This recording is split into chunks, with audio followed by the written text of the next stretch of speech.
Hey guys, welcome to my channel with another informative video. So आज हम बात करते हैं ज़िप्रोसल्डोन के बारे में, इसके mechanism of action, uses, dose, side effects, contraindication and advice. So पहला है ज़िप्रोसल्डोन का मैकेनिज्म ऑफ एक्शन कि किस तरीके से ये हमारी बॉडी में वर्क करता है। सो ये एंटी साइकोटिक इफेक्ट शो करता है, किस तरीके से ये सेंट्रल नर्वस सिस्टम में सेरोटोनिन एंड डोपामिन के रिसेप्टर जो होते हैं तो उनको ब्लॉक कर देता है ताकि डोपामिन एंड सेरोटोनिन की रिलीज ना हो। सो ये इसका मैकेनिज्म ऑफ एक्शन किस तरीके से हमारी बॉडी में वर्क करते हैं। अब हम बढ़ते हैं इसकी यूजेस एंड डोज के बारे में। यूज़ करते हैं इसको सिजोफ्रेनिया के लिए। सिजोफ्रेनिया क्या है? ये एक न्यूरोलॉजिकल डिसऑर्डर है जो कि अफेक्ट करते हैं कि एक बंदा जो है वो किस तरह सोचता है, उसकी किस तरीके से वो चीज़ों को महसूस करता है और किस तरह उसे बिहेव करना चाहिए। तो इन सारी चीज़ों को क्या होता है, यानी इसकी बिहेवियर को, इसकी थिंकिंग को और फील को क्या कर लेता है, अफेक्ट करता है, जिसकी वजह से वो डिफ्रेंशिएट नहीं कर सकता रियलिटी में और ख्यालाती दुनिया में वो डिफ्रेंशिएट नहीं कर सकता। एक्यूट एजिटेशन इन शिज़ोफ्रेनिक पेशेंट, इंजेक्शन देते हैं। एक्यूट एजिटेशन होती है जब शिज़ोफ्रेनिक पेशेंट में, तो उसमें इंजेक्शन देते हैं।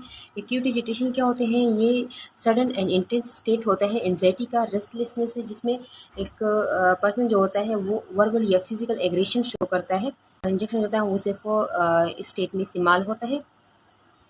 अब इसकी डोज़ के बारे में बात करते हैं तो एडल्ट के लिए ओरल डोज जो होता है टेबलेट की फॉर्म में जो देते हैं तो वो 20 to 80 मिलीग्राम दिन में 2 मरतबा देते हैं। इंट्रामस्कुलर मसल्स में जो देते हैं तो वो 10 to 20 मिलीग्राम दिन में 1 मरतबा, और मैक्सिमम डोज होता है तो वो 40 मिलीग्राम पर डे होना चाहिए, उससे ज़्यादा नहीं होना चाहिए। ये मेडिसिन अवेलेबल है 20 milligram, 40 milligram, 60 milligram, 80 milligram capsule की फॉर्म में एंड 20 मिलीग्राम इंजेक्शन की फॉर्म में अवेलेबल है। सो ये है इसके यूजेस एंड डोज के बारे में। अब हम बढ़ते हैं कंट्रा इंडिकेशन कि कब हम इस मेडिसिन को इस्तेमाल नहीं करते। तो उन पेशेंट में जिनमें हिस्ट्री के प्रोलॉन्गेशन ऑफ क्योंकि इंटरवल जो होता है वो अगर प्रोलॉन्ग हो तो उसमें हम नहीं इस्तेमाल करेंगे, या concurrent use of QT prolonging agent, या अगर कोई ऐसी एजेंट यूज इस्तेमाल करा हो जिसकी वजह से क्यूटी जो होता है वो ये ECG में होता है, तो उनकी अगर इंटरवल प्रोलॉन्ग कर रहा हो तो ऐसी मेडिकेशन अगर इस्तेमाल कर रहा हो तो तब भी नहीं देना चाहिए। एरिथमिया हो, अगर इरेगुलर हार्ट रिदम हो, हार्ट रिदम जो है वो अगर इरेगुलर हो, रिसेट MI यानी मियोकार्डियल इन्फ्रैक्शन हो, या अनकम्पनसेटेड हार्ट फेलियर हो, इन हार्ट जो है वो अगर फेल हो जाए, ब्लड को पंप ना कर सके। Dementia related behavioural disorder, dementia related behaviour disorder अगर हो तो तभी इस्तेमाल नहीं करना चाहिए। इसमें क्या होता है कि बेचैनी होती है, एग्रेशन, एंजाइटी होती है, loss of interest in activity, यानी दिन एक्टिविटी में के काम जो होते हैं तो उसमें वो इंटरेस्ट नहीं लेता, और हेलुसिनेशन होते हैं, यानी वो ख्यालाती दुनिया में रहता है। रेनल या हेपेटिक इम्पेयरमेंट अगर हो, किडनी जो होती है या लिवर वो अगर सही से काम ना कर रहा हो तो तब इस्तेमाल नहीं करना चाहिए। सो ये है इसकी काउंटर इंडिकेशन। अब हम पढ़ते हैं इसकी साइड इफ़ेक्ट्स के बारे में। डिज़ीनेस होता है, सर चकराता है, ड्रॉजीनेस होती है, सुस्ती होती है एंड वेट गेन होता है। एक्स्ट्रा पैरामेडल रिएक्शन होता है। एक्स्ट्रा पैरामेडल रिएक्शन क्या है?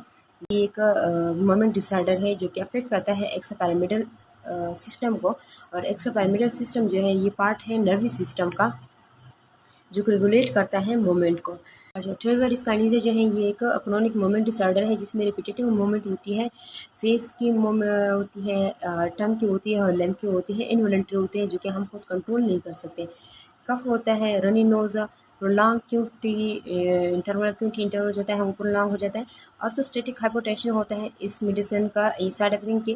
ऑर्थोस्टेटिक हाइपोटेंशन होता है कि जब हम पोजीशन चेंज करते हैं, यानी जब हम लेटे होते हैं तो अचानक से हम बैठ जाए या खड़े हो जाए तो इसकी वजह से ब्लड प्रेशर जो होता है वो ज़्यादा कम हो जाता है। नौशिया होता है, दिल ख़राब होना, वोमिटिंग, उल्टी आती है, डायरिया होता है एंड कॉन्स्टिपेशन, पेट जो होता है वो सख्त हो जाता है। सो ये है इसके साइड इफ़ेक्ट्स के बारे में। अब हम पढ़ते हैं कुछ एडवाइस के बारे में कि मेडिसिन इस्तेमाल करते वक्त हमें किन बातों का ख्याल रखना है। जो पहला है take each dose with food. ये डोज जो होता है हम लेते हैं तो हमें फूड के साथ लेना चाहिए।